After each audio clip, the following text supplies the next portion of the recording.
शैतानिर्रजीम बिस्मिल्लाहिर्रहमानिर्रहीम अस्सलामु अलैकुम वरहमतुल्लाहि वबरकातुहू।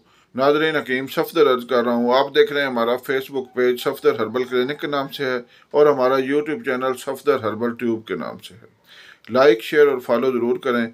आज का नुस्खा है नाफ के टल जाने के बारे में। बहुत से लोगों ने पाकिस्तान से भी और बैरून ममालिक से भी कॉल करके फरमाइश की कि हकीम साहब नाफ टल जाने से हम बहुत परेशान हैं, हमारे लिए कोई अच्छा सा मुख्तसर सा और लाजवाब नुस्खा हमें बताएं जिससे हम खुद ही ये नुस्खा बनाकर फ़ायदा उठा सकें। तो उन तमाम हज़रात के लिए और आप सब के लिए ये नुस्खा आपकी खिदमत में बतौर तोहफ़तन पेश है। नक चिकनी एक जड़ी बूटी होती है, वो 20 ग्राम ले लें और काला गुड़ यानी कंद स्या 40 ग्राम ले लें। दोनों को बारीक करके चने के बराबर गोली बना लें। सुबह शाम एक एक गोली ताज़े पानी से इस्तेमाल करें।